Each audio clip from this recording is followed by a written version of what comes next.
नमस्कार, मैं प्रद्युमन जोशीला।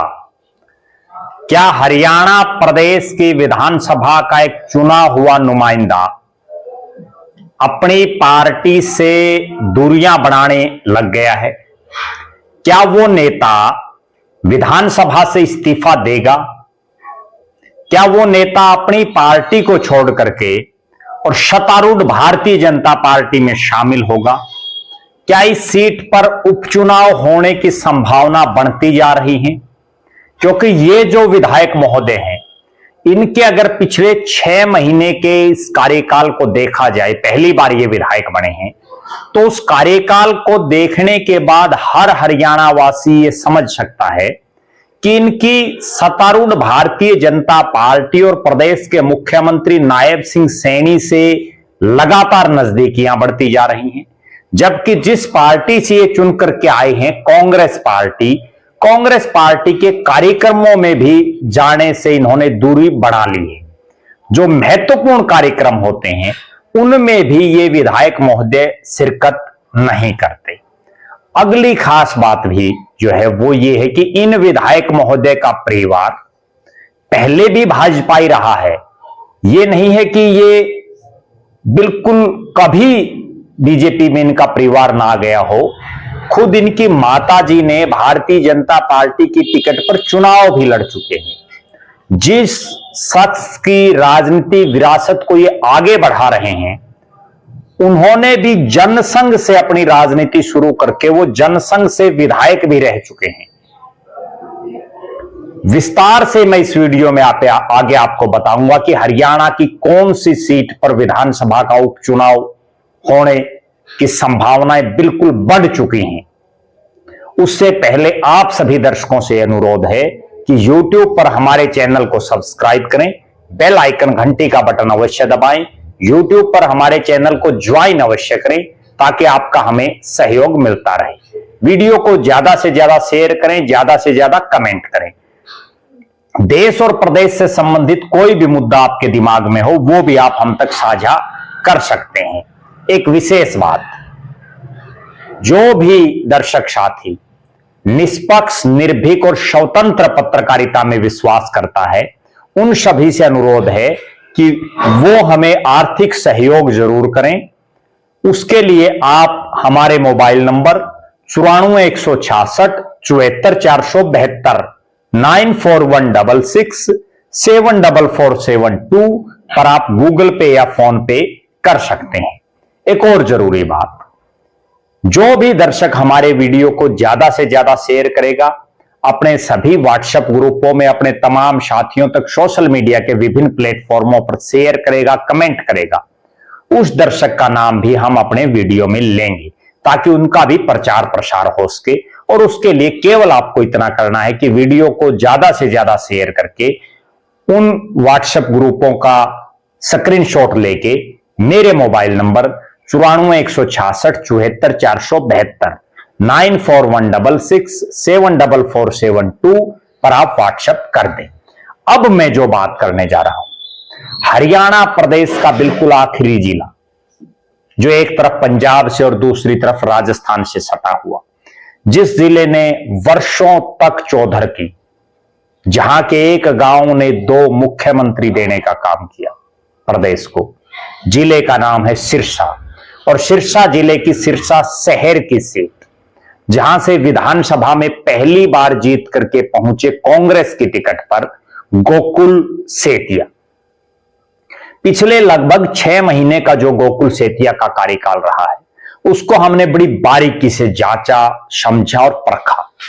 और उसके बाद जो निचोड़ निकल करके आया वो ये आया कि हरियाणा में जो 37 विधायक कांग्रेस के हैं, उनमें से गोकुल सेतिया सबसे ज्यादा भारतीय जनता पार्टी के नेताओं की, भारतीय जनता पार्टी की सरकार की तारीफ कर रहे हैं, जबकि वो कांग्रेस के कार्यक्रमों से कन्नी काट रहे हैं।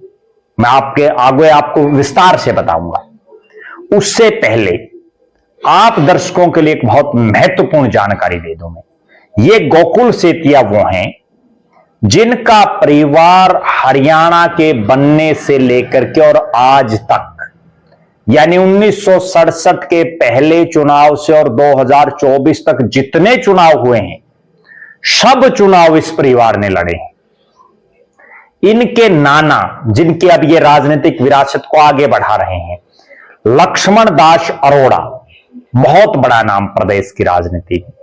लक्ष्मण दास अरोड़ा अपने राजनीतिक जीवन में 5 बार खुद विधायक बने और वो हरियाणा बनने के बाद जो पहला चुनाव हुआ 1967 में, उसमें जनसंघ के प्रत्याशी थे और जनसंघ की टिकट पर चुनाव जीते थे। यानी सिरसा की सीट पर जनसंघ का खाता 1967 में ही खुल गया था। लक्ष्मण दास अरोड़ा 1967 का चुनाव जीते, उसके बाद 1968 में वो हारे। फिर आता है 1972 और 1977, दोनों बार वो हारे, आजाद प्रत्याशी के तौर पर उन्होंने चुनाव लड़ा। फिर 1982 में वो आजाद प्रत्याशी के तौर पर चुनाव जीत गए। फिर 1987 में कांग्रेस प्रत्याशी के तौर पर उन्होंने चुनाव लड़ा और वो हार गए। यानी आप समझिए, 1967 में वो जीतते हैं, फिर 1968 में हारते हैं, 1972 में हारते हैं, 1977 में हारते हैं, 1982 में जीतते हैं, 1987 में हारते हैं, कोई चुनाव नहीं छोड़ रहे। 87 के बाद 1991 में कांग्रेस प्रत्याशी के तौर पर वो चुनाव जीतते हैं। यानी पहले जनसंघ, फिर आजाद के रूप में चुनाव लड़े, फिर आजाद के रूप में चुनाव जीते, फिर कांग्रेस ज्वाइन की और 1987 में कांग्रेस के प्रत्याशी के तौर पर वो हारे। 1991 में कांग्रेस के प्रत्याशी के तौर पर जीते, फिर 1996 में कांग्रेस के प्रत्याशी के तौर पर हारे। यहां से उस समय जीते भारतीय जनता पार्टी के अब तक केवल इकलौते जो विधायक यहां से बने, प्रोफेसर गणेशी लाल, उस पर भी हम आगे आएंगे, जो उसके बाद मंत्री रहे प्रदेश की सरकार में, बड़े पावरफुल, चौधरी बंसीलाल की सरकार में, और अभी कुछ दिन पहले तक वो उड़ीसा के राज्यपाल भी रहे, महामहिम राज्यपाल। भारतीय जनता पार्टी के प्रदेश के अध्यक्ष भी रहे, बड़े नेताओं में शामिल है बीजेपी के। फिर आता है 2000 का चुनाव, जब प्रदेश में चौधरी ओम प्रकाश चौटाला सरकार बनाते हैं, बहुत बड़ी बात, और उनके खुद के घरी जिले सिरसा शहर की सीट पर जीतते हैं कांग्रेस के लक्ष्मण दास अरोड़ा। आप अंदाजा लगाइए कितना प्रभाव उनका था। 2005 में वो फिर जीतते हैं, लेकिन 2009 में आखिरी उन्होंने अपनी जिंदगी का चुनाव लड़ा और वो चुनाव हार गए निर्दलीय गोपाल कांडा के मुकाबले। इस तरह से ये लक्ष्मण दास अरोड़ा का राजनीतिक जीवन रहा। उसके बाद राजनीति में उतरी उनकी पुत्री और जो उनके दामाद, उनकी पुत्री सुनीता सेतिया, जो गोकुल सेतिया की माताजी है। सुनीता सेतिया ने भारतीय जनता पार्टी ज्वाइन की, जिनके पिताजी ने भी पहला चुनाव जनसंघ से जीता था। सुनीता सेतिया ने बीजेपी ज्वाइन की और 2014 में भारतीय जनता पार्टी की टिकट पर चुनाव लड़ा, लेकिन तीसरे स्थान पर रही, चुनाव हार गई। उसके बाद बीजेपी इस परिवार ने फिर छोड़ दी।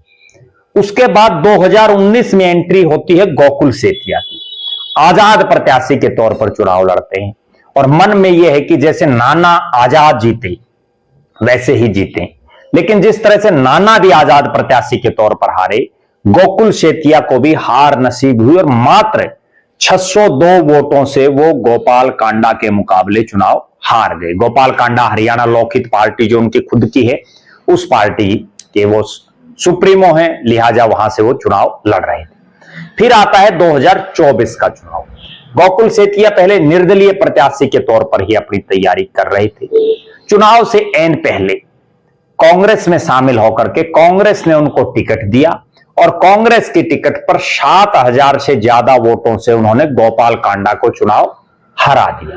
यह बड़ी गजब बात है कि गोपाल कांडा अकेले हरियाणा लोकहित पार्टी के प्रत्याशी नहीं थे, भारतीय जनता पार्टी ने भी उनको समर्थन कर रखा था।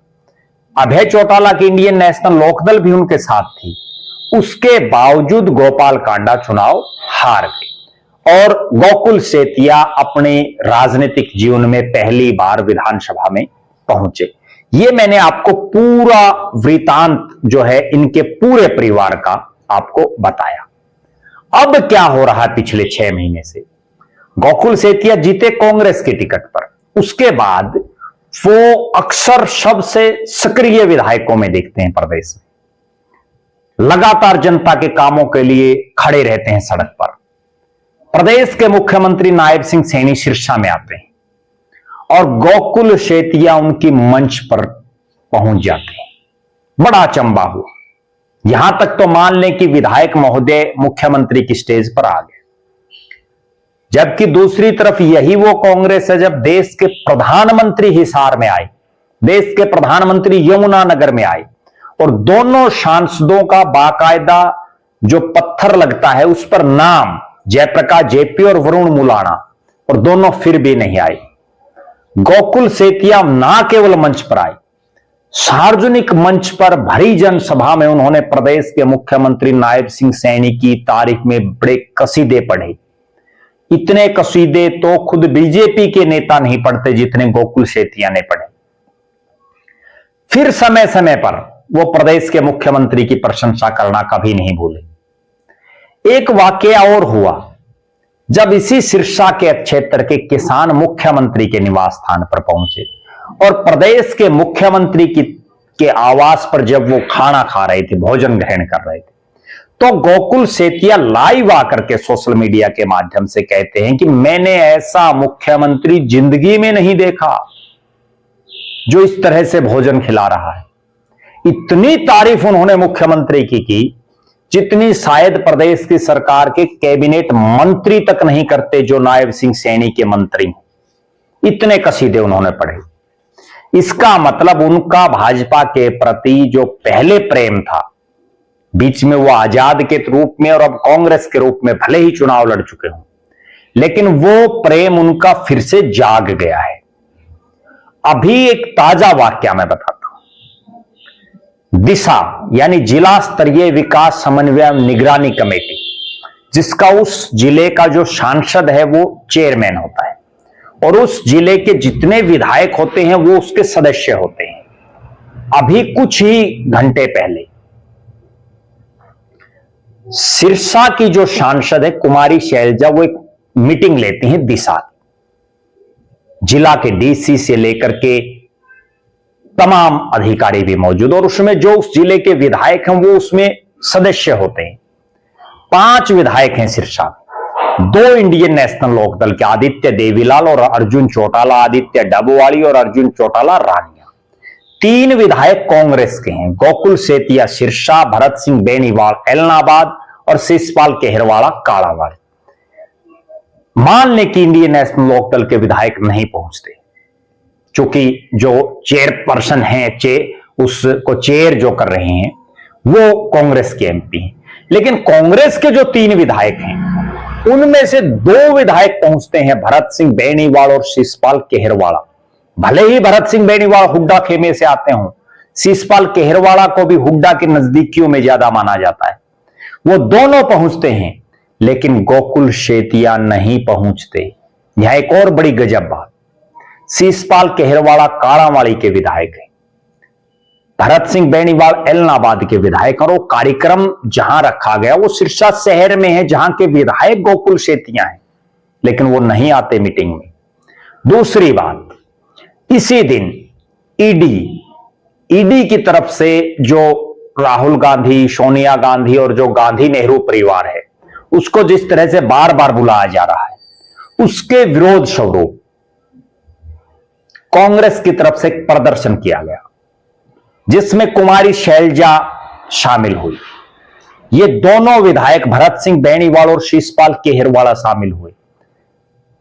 यहां तक कि साथ लगते जिले फतेहाबाद के विधायक बलवान सिंह दौलतपुरिया भी शामिल हुए।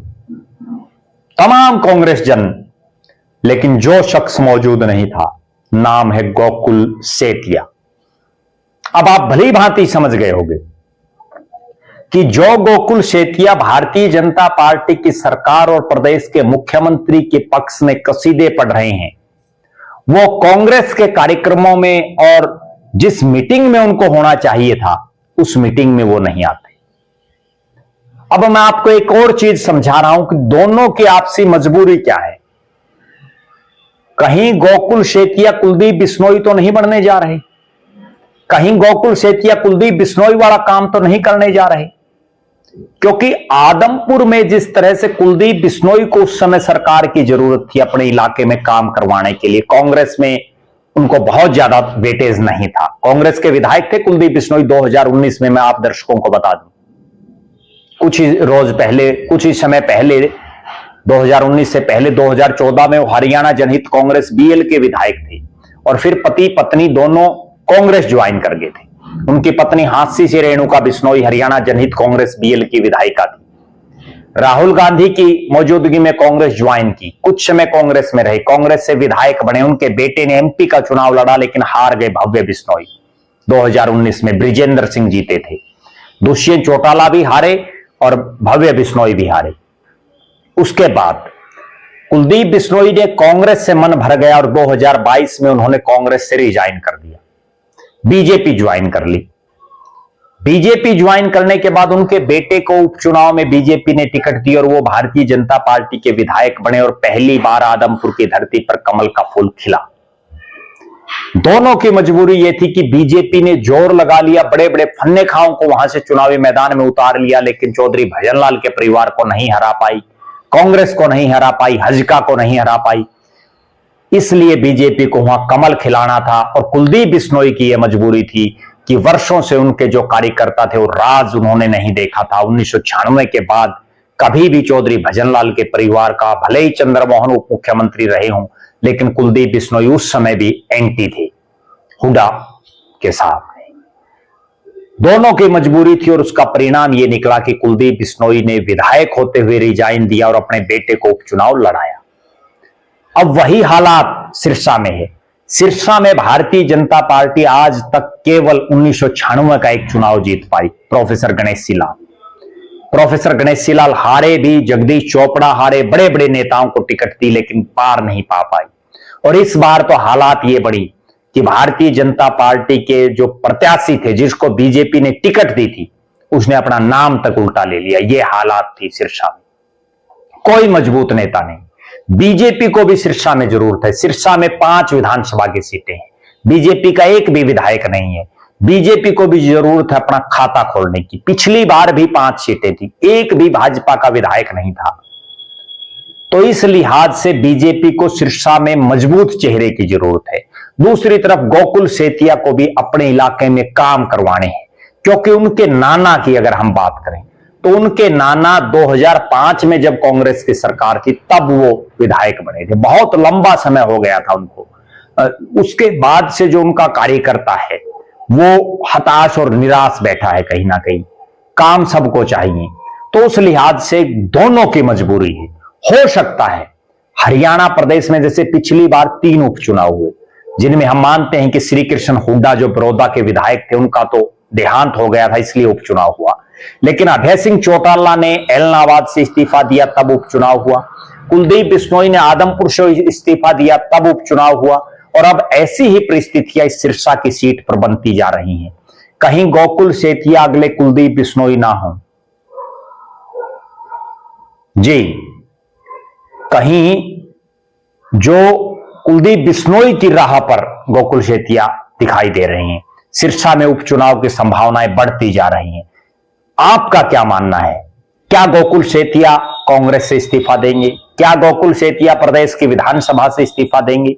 क्या गोकुल शेतिया इस्तीफा देकर के उपचुनाव करवाएंगे सिरसा में? क्या गोकुल शेतिया बीजेपी के साथ जुड़ेंगे या गोकुल शेतिया 5 साल इस्तीफा ना दे करके बीजेपी के मुख्यमंत्री के केवल गुणगान गाएंगे? आप कमेंट जरूर करें, आप बताएं आपकी क्या राय है। और सिरसा के दर्शक विशेषकर ये भी बताएं कि 6 महीने में गोकुल शेतिया ने अपने सिरसा में कोई काम करवाया या वो केवल लोक दिखावा कर रहे हैं? क्या काम करवा, ये भी आप जरूर कमेंट करें। सिरसा में उनको कौन टक्कर दे सकता है राजनीतिक रूप से, उस नेता का नाम भी आप कमेंट में लिख सकते हैं। आप लगातार हमारे साथ बने रहें, हमारे फेसबुक पेज को लाइक और फॉलो करें, यूट्यूब पर चैनल को सब्सक्राइब करें, बेल आइकन घंटी का बटन अवश्य दबाएं, यूट्यूब पर हमारे चैनल को ज्वाइन अवश्य करें ताकि आपका हमें सहयोग मिलता रहे। वीडियो को ज्यादा से ज्यादा शेयर करें, ज्यादा से ज्यादा कमेंट करें, जो साथी आर्थिक रूप से सक्षम हैं वो हमें आर्थिक सहयोग भी जरूर करें। अब मैं उस दर्शक का नाम आपके बीच में रख रहा हूं जो हमारे वीडियो को ज्यादा से ज्यादा शेयर कर रहे हैं, जिनके ज्यादा से ज्यादा कमेंट आ रहे हैं, और नाम है रमेश लोहान नारनौंद। हम रमेश लोहान नारनौंद का बहुत बहुत धन्यवाद करते हैं। अगले दर्शक आप भी हो सकते हैं, बशर्ते आप खूब शेयर करें और आप आर्थिक सहयोग भी जरूर करें। बहुत बहुत धन्यवाद। आपका अपना प्रद्युमन जोशीला।